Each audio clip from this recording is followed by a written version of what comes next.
Hello students, सबसे पहले तो तहे दिल से उन सभी स्टूडेंट्स को मैं शुक्रिया अदा करना चाहूँगा जिन्होंने आज मुझे मेरे जन्मदिन पर बधाइयाँ दी है। व्हाट्सएप, फेसबुक, इंस्टाग्राम, यूट्यूब, हर प्लेटफॉर्म पर बहुत जगह स्टूडेंट्स मुझे मैसेज कर रहे हैं, तो उनको बहुत बहुत धन्यवाद।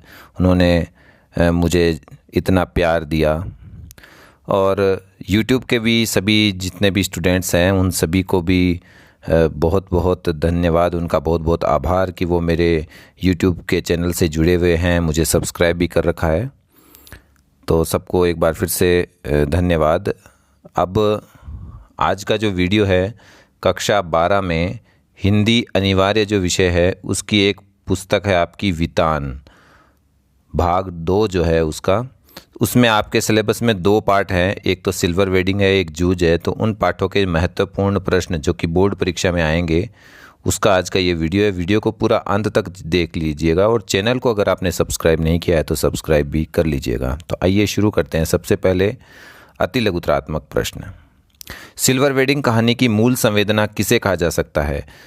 तो सिल्वर वेडिंग कहानी की मूल संवेदना पाश्चात्य संस्कृति का प्रभाव कहा जा सकता है। अगला प्रश्न है, इससे हमें क्या शिक्षा मिलती है? तो इस कहानी से हमें युगानुरूप जीवन शैली को अपनाते हुए अपनी परंपराओं का सम्मान, अपनी जो पुरानी परंपराएं हैं उनका सम्मान करने की शिक्षा मिलती है। यशोधर बाबू मूलतः कहाँ के रहने वाले थे? तो वो कुमायूं के रहने वाले थे। लघुत्रात्मक प्रश्न है, यशोधर बाबू ने अपनी पत्नी में समय के अनुसार क्या क्या परिवर्तन देखे? यशोधर बाबू की पत्नी बुढ़ापे में भी बिना बाह का ब्लाउज है वो पहनती थी, रसोई से बाहर दाल भात खा लेती थी, ऊंची हील की सैंडल पहनती थी, होठों पर लाली और बालों में खिजाब लगाती थी। ऐसे ही अनेक कार्य थे जो उसे आधुनिक बनाने के लिए जरूरी है। नहीं, वो आधुनिकता को दिखाने के लिए ये सब चीज़ें करती थी और अपने बेटी के कहने पर ये सब किया करती थी। बुढ़ापे में भी इस तरह से जवान दिखने के और जो आधुनिक फैशन की जो चीज़ें हैं वो करने का कार्य वो करती थी। अगला प्रश्न है, किशनदा की कौन सी छवि यशोधर बाबू के मन में बसी हुई थी? तो इसका उत्तर है, यशोधर बाबू ने किशनदा को अपने घर और दफ्तर में अनेक रूपों में देखा था, लेकिन किशनदा की सुबह की सैर को निकलने की छवि उसके मन में हमेशा सदैव बसी रहती थी। अब उसमें क्या होता था, कुर्ते पजामे के ऊपर ऊनी गाउन पहने, सिर पर गोल विलायती टोपी और पाँव में देसी खड़ाऊ और हाथ में एक छड़ी लिए किशनदा की याद वे कभी नहीं भुला सकते थे। अगला है, यशोधर बाबू ने किशनदा के गांव चले जाने के बाद कौन कौन सी परंपराओं का पालन किया था? तो किशनदा के गांव चले जाने के बाद जो यशोधर बाबू थे उन्होंने उनकी अनेक परंपराओं का पालन किया था, जैसे घर में होली गंवाना, जनेऊ पुण्यों के दिन सभी कुमाऊनियों को जनेऊ बदलने के लिए अपने घर में बुलाना, रामलीला की तालीम के लिए क्वार्टर का एक कमरा भी दे देना। यानी ऐसे कार्य थे जो किशनदा से उन्हें विरासत में मिले थे, तो उन सभी परंपराओं का उन्होंने पालन किया। अगला है, सिल्वर वेडिंग कहानी के आधार पर यशोधर बाबू के अंतर्द्वंद को स्पष्ट कीजिए। तो यशोधर बाबू है वो पुरानी पीढ़ी के थे, वे आधुनिकता और प्राचीनता में समन्वय स्थापित नहीं कर पाते थे। प्राचीन और आधुनिक दोनों में जो समन्वय वो स्थापित नहीं कर पाते थे और नए विचारों को संशय की दृष्टि से वो देखने वाले हैं।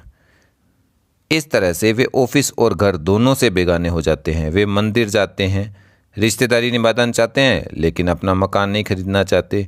वे अच्छे मकान में जाने को तैयार नहीं होते। वे बच्चों के प्रगति से प्रसन्न तो हैं लेकिन कुछ निर्णयों से वो असहमत है और वे सिल्वर वेडिंग के आयोजन से बचना चाहते हैं। अच्छा, इसका अगला प्रश्न, क्या पाश्चात्य संस्कृति के प्रभाव को सिल्वर वेडिंग कहानी की मूल संवेदना कहा जा सकता है? तर्क सहित उत्तर दीजिए।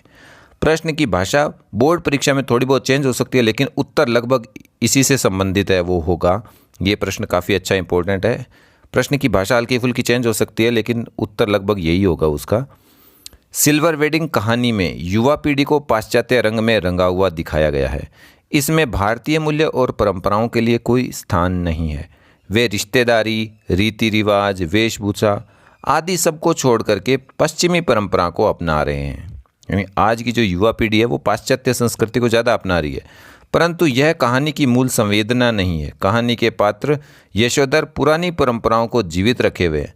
भले ही उन्हें घर में अकेलापन सहन करना पड़ रहा हो, वे अपने दफ्तर और घर में भी विदेशी परंपरा पर टिप्पणी करते रहते हैं और इससे तनाव उत्पन्न होता है।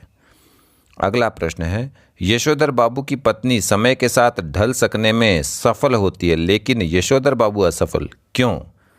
क्योंकि उनकी पत्नी है वो समय को अच्छी तरह से पहचानती है। यशोधर बाबू की पत्नी है वो समय को अच्छी तरह से पहचान जाती है और वह जानती है कि बच्चों की सहानुभूति तभी मिलेगी जब बच्चों की सोच के अनुसार यानी आधुनिकता के अनुसार चला जाए। बच्चों की सोच आधुनिकता की थी और उस सोच के अनुसार चला जाए। व्यवहार भी यही कहता है। दूसरे, उसके व्यक्तित्व के विकास पर किसी व्यक्ति विशेष या वाद का प्रभाव नहीं है। तीसरा है, संयुक्त परिवार के साथ उसका अनुभव सुखद नहीं रहा, उसकी इच्छाएं हैं वो अतृप्त भी रही। उसके अनुसार मुझे आचार व्यवहार में ऐसे बंधनों में बांध दिया गया मानो मैं जवान औरत नहीं बुढ़िया थी। अब बेटी के कहने के हिसाब से कपड़े पहनती है और वह बेटों के मामले में भी दखल नहीं देती। उसकी बेटी कहती थी तो उस तरह के वो कपड़े पहनती थी, बेटों के मामले में भी दखल नहीं देती थी। दूसरी तरफ जो यशोधर बाबू है वो अपने को स्वयं को वर्तमान समय के अनुसार आधुनिकता के अनुसार नहीं बदल पाते। वे सदैव किसी न किसी उलझन के शिकार हैं। वो पुराने सिद्धांतों को मानने वाले सिद्धांतवादी हैं। इस कारण वे परिवार के सदस्यों से तालमेल भी नहीं बैठा पाते और उन पर किशनदा का भी प्रभाव है जो परंपरा को ढोते हुए अंत में फटेहाल मरे। वे संयुक्त परिवार और भारतीय परंपराओं को बनाए रखना चाहते हैं परंतु परिवार उन्हें निरर्थक मानता है क्योंकि अब जो नवीन आधुनिक पीढ़ी है वो उनको निरर्थक मानती है। यशोधर बाबू पार्टीबाजी, फैशन, अच्छे मकान में रहना इन सबको नहीं पसंद करते। वे आधुनिक भौतिक वस्तुओं को बंधन मानते हैं। फलतः वे अलग थलग रह जाते हैं और अंत में उन्हें परिस्थितियों से समझौता करना पड़ता है। अगला प्रश्न है, यशोधर बाबू की कहानी को दिशा देने में किशनदा की महत्वपूर्ण भूमिका रही। आपके जीवन की दिशा देने में किसका महत्वपूर्ण योगदान रहा और कैसे? यशोधर बाबू की कहानी को जीवन को दिशा देने में किशनदा की बहुत महत्वपूर्ण भूमिका रही है। मेरे जीवन पर मेरे बड़े भाई का बहुत प्रभाव है। वो बड़े शिक्षाविद है। उन्होंने हर परीक्षा प्रथम श्रेणी से उत्तीर्ण की। उन्हें कई विषयों का ज्ञान है।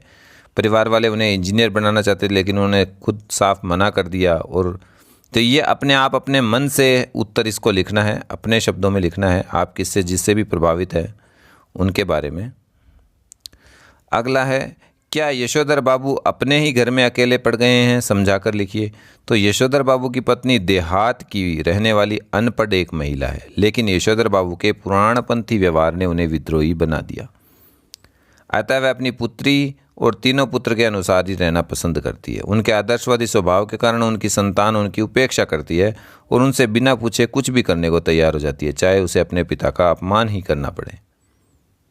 बच्चे उनके बिना पूछे घर में सोफ़ा, टीवी, फ्रिज जैसे आधुनिक सुख सुविधा के सामान जो है वो ले आते हैं। उनकी पत्नी बाल कटवाकर आधुनिक ढंग से कपड़े पहनती है। यहाँ तक कि उनकी पुत्री भी आधुनिक ढंग से रहना अच्छा समझती है तथा विदेश में जाकर पढ़ना चाहती है। तो इस प्रकार घर का हर सदस्य अपने मन के अनुसार रहता है और यशोधर बाबू को अपने ही घर में घोर उपेक्षा, अपमान सहकर बिल्कुल असहाय और अकेले रहना पड़ता है। तो इस कारण कभी कभी वह सोचते हैं कि या क्या यह बेटर नहीं होता कि किशनदा की तरह घर गृहस्थी का बवाल ही न पाला होता, घर गृहस्थी नहीं होती। अगला प्रश्न है, यशोधर बाबू की पत्नी के मन में अपने पति के प्रति आक्रोश का भाव क्यों है? उदाहरण सहित बताइए। यशोधर बाबू की जब नौकरी लगी तो नौकरी लगने के बाद अपने ताऊजी के परिवार को भी दिल्ली ले आए थे। उनके पुत्र और पुत्रवधू भी साथ रहते थे। यशोधर बाबू की पत्नी का संयुक्त परिवार में दम घुटता था और उन्हें भी ताई की तरह ही रहना पड़ता था। नई दुल्हन और युवा होते हुए भी उन्हें मन मारकर घूंघट पर्दे में बुढ़िया की तरह रहना पड़ता था, जो उन्हें बिल्कुल भी पसंद नहीं था। और वह मानती है कि संयुक्त परिवार में उन्हें दकियानुसी ढंग से रहना पड़ा। वह नए फैशन के अनुसार रहना चाहती थी लेकिन अपने पति की जिद के कारण उन्हें बूढ़ी ताई की तरह खाना ओढ़ना पड़ा। दूसरी ओर उनके बच्चे हैं वो नए ढंग से रह रहे थे, इसलिए उन्होंने वही जीवन अपनाया और अपने पति का सदा विरोध